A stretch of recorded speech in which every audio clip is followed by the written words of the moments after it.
નમસ્તે મિત્રો, કેમ છો બધા? આશા રાખું છું કે તમે બધા મસ્ત હશો ને સ્વસ્થ હશો તમારી જિંદગીમાં. તો ચાલો એક નવી રેસીપી લઈને તમારી સમક્ષ આવી ગઈ છું. આજે આપણે બનાવીશું ચોખા અને દાળમાંથી એકદમ સુપર સોફ્ટ, અંદરથી સોફ્ટ અને બહારથી ક્રિસ્પી એવા અપ્પમની રેસીપી. તમે પહેલી વખત પણ આ રેસીપી બનાવશો તો 100% આ રેસીપી પરફેક્ટ બનવાની છે. તો ચાલો મિત્રો, વધારે વાર ન કરતા રેસીપી બનાવવાની શરૂઆત કરીએ. તેના માટે મેં 1 કપ ભરીને જાડા જે ચોખા આવે તે લીધા છે. તમે કોઈ વાટકી અથવા કપનું માપ સેટ કરી શકો છો. 1 વાટકી ચોખા હોય તો આપણે અડધી વાટકી ચણાની દાળ લેવાની છે. એકદમ પરફેક્ટ રેશિયો છે. તમે ચણાની દાળ ન ખાતા હો તો તમે આની જગ્યાએ જે પીળી દાળ આવે મગની તેનો ઉપયોગ કરી શકો છો. હવે એક વાસણ લેવાનું છે.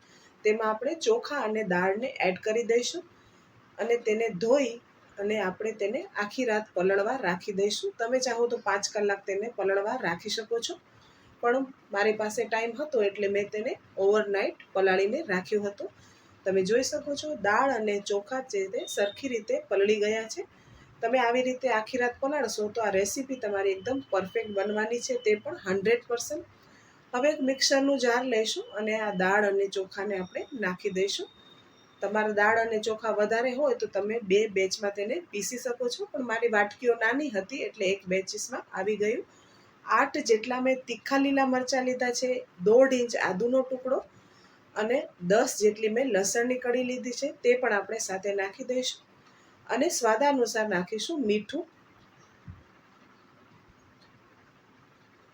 હવે અંદર આપણે 3 ચમચા જેટલું પાણી નાખવાનું છે. વધારે પાણી એડ નહીં કરીએ અને મિક્સરના જારમાં તેને આપણે સરસ ફાઇન પીસી લેવાનું છે.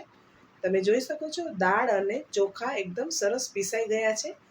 તમે જોઈ શકો છો વધારે પતલું બી નથી ખીરું અને ઘાટું પણ નથી, આવું જ રહેવા દેવાનું છે. હવે મારી પાસે સમય છે એટલે મેં સવારના ઉઠી અને પીસીને રાખી દીધું અને 2 કલાક જેટલો મેં રેસ્ટ આપ્યો છે. તમારી પાસે ટાઈમ ન હોય તો તમે પીસીને તેને તરત બનાવી શકો છો, તો પણ આ રેસીપી છે તે પરફેક્ટ જ બનશે. પણ મારા પાસે સમય હતો એટલે મેં તેને 2 કલાક રેસ્ટ આપ્યો છે. 2 કલાક પછી આપણે આવી રીતે 5 મિનિટ આપણું જે બેટર છે તેને ફેટવાનું છે. ફેટશું એટલે જે આપણું બેટર છે તે હલકું થશે અને અંદર એર બબલ ભરાશે, એટલે આપણા અપ્પમ છે તે એકદમ પરફેક્ટ બનશે. હવે ચમચીનો ચોથો ભાગ હોય તેટલા આપણે ખાવાના સોડા લેવાના છે. તમારા પાસે ખાવાના સોડા ન હોય તો તમે 1 પેકેટ ઈનોનો પણ ઉપયોગ કરી શકો છો. જો તમારી 1 કપ ચોખા હોય અને અડધી કપ દાળ હોય તો 1 પેકેટ ઈનોનું નાખવાનું. હવે એક જ ડાયરેક્શનમાં આપણે તેને આવી રીતે મિક્સ કરતા જવાનું છે. હલકા હાથથી આવી રીતે એક જ ડાયરેક્શનમાં તેને મિક્સ કરવાનું છે. તમે જોઈ શકો છો આવી રીતે તેને આપણે સરસ રીતે મિક્સ કરી લીધું છે. એક સાઈડ મેં અપ્પે પેન હોય એને ગરમ કરવા 2 મિનિટ પહેલાં ગેસ પર રાખી દીધેલું અને તેમાં મેં 3 ટીપા જેટલું તેલ નાખ્યું છે. વધારે તેલ નહીં નાખતા, આટલા તેલમાં તે બનીને રેડી થઈ જાય છે. હવે વારાફરતી આપણે બહારની સાઈડથી પહેલાં અપ્પમને નાખવાના છે. વચ્ચેના જે પેનના મોલ્ડ હોય તેમાં પછી નાખીશું, સાઈડમાં પહેલાં નાખીએ. આવી રીતે કરવાથી સાઈડમાં ગેસની ફ્લેમ ઓછી જાય અને વચ્ચે હોય તે જલ્દી તૈયાર થઈ જાય, એટલે સાઈડમાં કરવાના છે. હવે મેં તેને 2 મિનિટ ઢાંકીને રાખ્યું હતું અને તમે જોઈ શકો છો વચ્ચેના અપ્પમ છે તે કેટલા સરસ તેનો કલર આવ્યો છે, બદામી કલરનો, અને તે એકદમ પરફેક્ટ શેકાઈને રેડી થયા છે. હવે જે બીજા અપ્પમ છે તે પણ આપણે ચાકુની મદદથી આવી રીતે તેને ફેરવી લઈશું. તમે જોઈ શકો છો એકદમ ઉપરથી એક બાજુથી સરસ ક્રિસ્પી શેકાયા છે. હવે બીજી બાજુ પણ આપણે આવી રીતે તેને ક્રિસ્પી શેકી લેવાના છે. હવે બીજી વખત આપણે ઓઇલ નાખવાની જરૂરત નથી. આટલા ઓઇલમાં પણ તે એકદમ પરફેક્ટ શેકાઈને આપણા રેડી થઈ જશે. આ નાસ્તો છે તે ખાવામાં એકદમ હલકો લાગે છે અને બાળકોને ટિફિનમાં આપો તો બાળકો ખુશ થઈ જાય અને આપણે બહારના કોઈ મેગી જેવી વસ્તુથી બચી શકીએ અને આવો નાસ્તો આપણે બાળકોને બનાવીને આપી શકીએ ટિફિનમાં, કારણ કે હેલ્ધી પણ છે. હવે 2 મિનિટ જેટલું આપણે બીજી બાજુ પણ થવા દઈશું.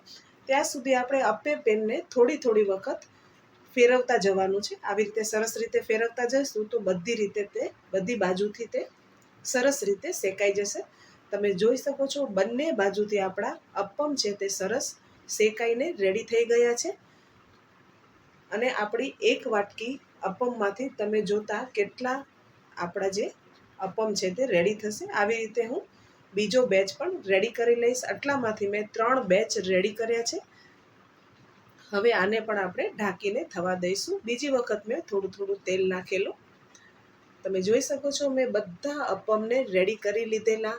મેં તેને 3 બેચીસમાં બનાવ્યા હતા અને ખાવામાં ખૂબ જ ટેસ્ટી બન્યા છે અને વાર પણ નથી લાગતી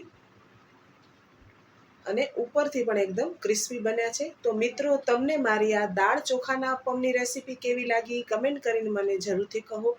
અને વિડીયો સારો લાગ્યો હોય તો વિડીયોને લાઇક, શેર, સબસ્ક્રાઈબ કરવાનું ના ભૂલશો. બાજુમાં રહેલા બેલ આઇકનને જરૂરથી પ્રેસ કરજો, તેથી તમને મારી આવનારી રેસીપીના નોટિફિકેશન મળે. અને વિડીયો સારો લાગ્યો હોય તો તમારા ફેમિલી અને ફ્રેન્ડમાં પણ શેર કરવાનું ના ભૂલશો.